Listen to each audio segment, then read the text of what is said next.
Hello comrades and welcome to another video on the Kherson counteroffensive. If we look at the center, as I reported last night, the Ukrainian pocket has clearly been closed and they have been cut off from their river crossings across this river, and they're now being attacked from all sides, while at the same time the Russians have managed to cross the river here and are sieging Avdiivka from the south. As they try to establish a beachhead on the other side or other bank of the river. Further north, there are reports of fighting here in the northeastern side. The Ukrainians are attacking Petrivka as well as Avdiivka, and the village of Kherson has been contributed to the category of contested. So either side could have control of it as it is right now, but there's not a lot of information on it. While the Russians continue to try and push northwards towards Avdiivka and Topoline. In the center, there's also, I updated a lot of the shelling to show the amount of shelling that they're doing in the south, which explains how they could divert forces from the south and northwards, as most of the Ukrainians seem to be pinned down by the amount of shelling. And this also represents the fact that with this encirclement, they're managing to pin down the Ukrainian forces in the west to make them unable to come to the rescue of these soldiers here. Meaning that generally these are a lost cause. And finally, there seems to be reports of Ukrainian troops coming from Mykolaiv, as well as from the north and from the northwest towards this area.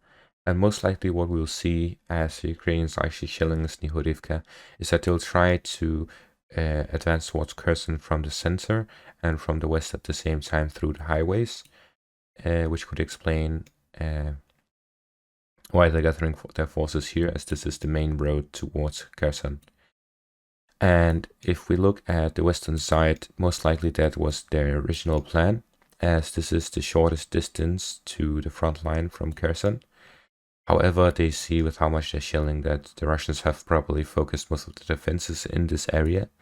So they're thinking this might be a weak spot for the Russians, and they'll try to push through this area, as it is already protected from one side, considering the river runs across here. So mostly they will just be fighting between the center and the west, and that's the situation on the Kherson counteroffensive. Looking closer at all these shellings, we can get a better picture of how the front line is like. So most likely Soldatsky has not been taken, considering they're shelling everywhere around it, but not the village itself. And or either that, or they are actually fighting inside the village, so it could still be contested.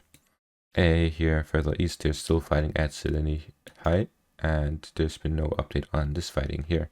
Most likely they've been either pushed back to this area or they're still ongoing, and the shelling is still ongoing on the outskirts of it, cutting off any retreat they may want to do.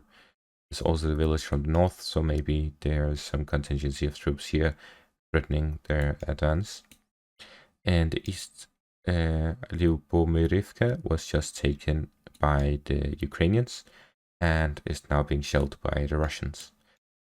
Further at the center, we see how the Ukrainians are actually shelling this village as they try to push towards it, which is another road, not a highway, but still a main road towards Kherson, and most likely they'll try and push this direction as well.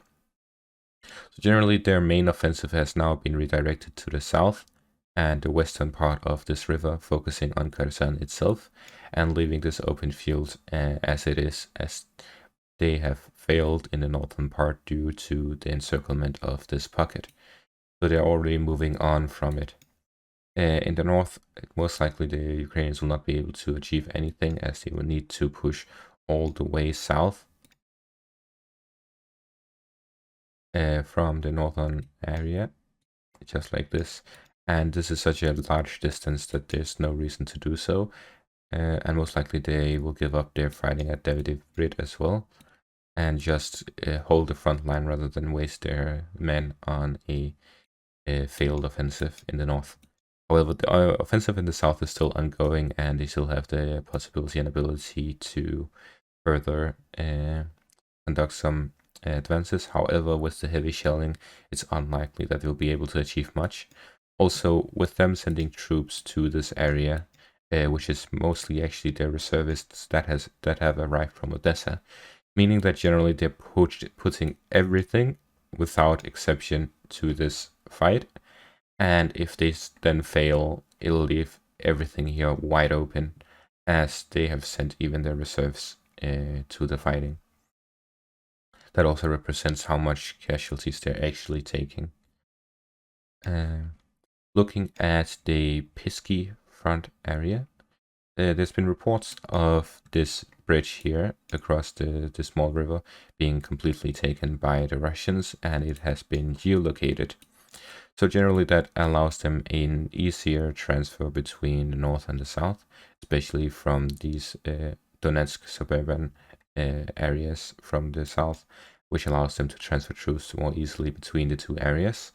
And more importantly, it allows them to finally push towards Vodiane, as they've been fighting Opitne. And taking control of this area allows them to push towards Avdiivka and encircle that, which would leave the Donetsk International Airport open for use, and it'll help it a lot, as it will allow the Russians to conduct close air support in this area. Other than that, there's barely any updates on other fronts, and it's been fairly silent. There's been no further updates on the build-up around Izium, and their offensive has not started. Considering the failure of the Ukrainian counteroffensive so far in Kherson, it's unlikely that they will even attempt the one at Izium, and more likely they will just relocate their troops elsewhere where they are more needed. As just conducting another offensive and failing that as well will completely decimate not just the morale of the Ukrainian troops, but also their ability to conduct any further defensive operations. With the Russian Third Army arriving in Ukraine in the coming days, there's a very high possibility that they'll push them towards Zaporizhia, as their location in Rostov-on-Don makes it easy for them to transfer to the area. As you can see from the supply lines, there are rail lines that go towards it. Either they can go from the south through Crimea, or they can go right through, but I doubt that, as it will have to go through Donetsk itself.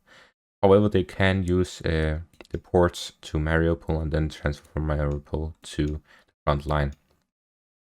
And generally we will be seeing a two-front push from the center area and from the east, which will allow them to push towards Zaporizhia.